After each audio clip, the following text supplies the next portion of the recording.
how to create Google Forms. There are a lot of people who are actually facing these challenges nowadays, especially teachers who are not prone to using digital technologies or maybe prone to using stuff like online, wherein you can easily create your question papers and then you can automate the responses of the questions as well. So I'm going to showcase you today how to set up the Google Forms and how to push these forms to your students. So this is the login page of my Gmail account. I'm going to use my mother's login page here. She's a teacher as well. Hence, I thought to make this video. On the top, you can see Google Apps icon. Just click on that, scroll down, and you'll get to see Drive, and you'll also get to see Docs. So you can directly go to Drive or you can go to Docs. So I'm just going to Docs as well. Here you will have all these options. I'll select Forms. So these are some of the templates of the forms that you have right in place. So this is one of the forms for an event registration. You can probably use these same templates, or else you can create your own templates as well. So this is a registration form. All of these are mandatory fields, and you can make these fields mandatory as well as you can make them optional as well. I just click back here again. What I'll do is I'll go to a template and I'm going to use the same template. So let's use a party invite here. So it has opened up.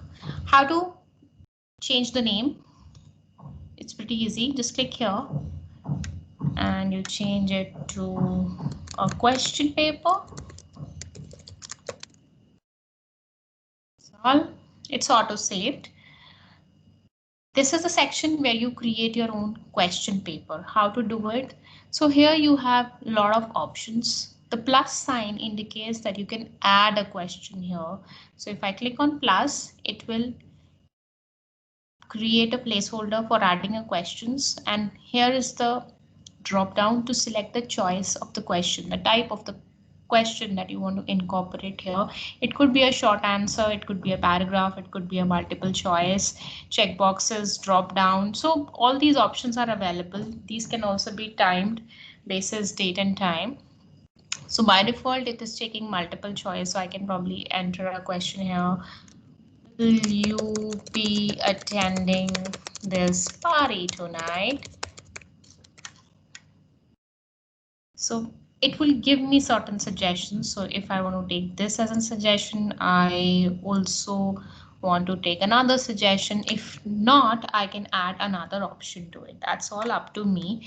And the important part is whether you want to make it mandatory or non-mandatory. If you click required here, you select required, that means this question is required, which would enable you to move to the next question. Unless you complete this question, you will not be able to access the next question.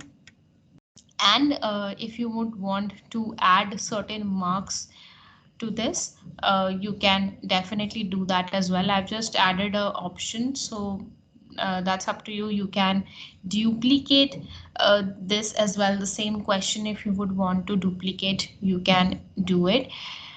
You have a lot more other options. If you want to import certain questions, it would open up a window from where you can import questions from previously selected forms. You can do that if you're importing the questions. This one is for adding a title and a description. So if you would want to add a title and description, you can do that. If you want to remove something, here is a delete button for you. You can remove that. Then you have options to import an image file. So it would give you a lot of options to upload the images. You can upload it from your computer, you can upload it from the camera, from your photos. You have an option to add a video. Likewise, we did while uploading an image. It's going to happen the same way here. If you want to add a YouTube video, just enter in the URL here and it's set and done. And then is about adding a section. So in our questions papers, there used to be different sections. So you can add a section altogether. It could be a different section. You can see there are two different bifurcations now. Part one is section 1 and part 2 is section 2 here. So again, all up to you, and it would also give you a dependency option here whether you want to continue to the next section after completing this or not. So all this is up to you how you want to place it. You want to delete this section, you can delete the section, and it's very simple. So if you want to undo something, you can definitely do undo. Control Z is to perform an undo action. Control Z is what we say. And now it's about how to add marks and how to collect the responses. On the top, you'll see a settings button here. Settings button, you have three different options, whether you want to collect through email addresses, you want to limit the responses to one so that people cannot change the responses once they have submitted it. So all up to you. Presentation, how do you want to show the progress bar to your end users, to your students?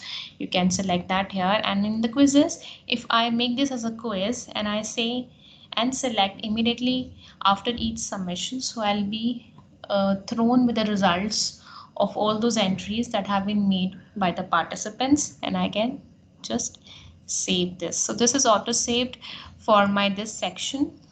So here now you can see this another option has been enabled, which is an answer key. If I click on answer key, second option would again enable. This is about how to enter points or marks to a question. If I do it, I can just make that selection. I can use the drop down. It's all up to me. And if I want to add a feedback, I can do that and set and done. So this is how you create a Google form. Where do you get to see the responses? That's a second tab. Once all the responses, all the forms have been actually filled by the users, here you'll have options to create a spreadsheet out of it. And you would also have these options to download the spreadsheet as CSV file. How to create a short link or URL for this, because you now need to send it to the people. You can directly email this form from this specific section, or else you can create a link here. You can shorten up the URL. You can Control C and copy the URL and then use the same URL while sharing this through WhatsApp. All up to you. This is how you can actually send this question paper to various people. On the top banner itself, if you want to make certain changes, they have given you options to actually change the images. If you're creating it from a scratch, you can change the images as well. Here, customizing the theme option is also available. If I would want to select red as a theme, I can probably select red. Whatever theme colors, font sizes I would want to choose from, I can do it. I mentioned here image uploaded on the header, so I can also change the image uploaded on the header itself. So for now, if I select this specific image and I say insert, it would automatically change the image on the header. Right now, if you would want to preview a form, the I button is the preview button. Here just click and you'll get to see how the form would look like to your end users. This is a normal setting which I've already explained, and this is an add-ons button that you can see here. You do not get it automatically. If you click on these three different dots, you get to see add-ons. If I click on add-ons, it would populate all those add-ons that should be part of my Google form as well. So these are some of the add-ons: notifications, limiters, timing. All of this can be part of it. For now, I have added on one add-on, which is form presenter and timer, because I want to throw a specific day and time to my students, which is why I have done this. So this is how you create a Google form from scratch. I hope you have liked the video. If you have, do not forget to subscribe to my channel and to share your comments with me as well. Bye bye for now.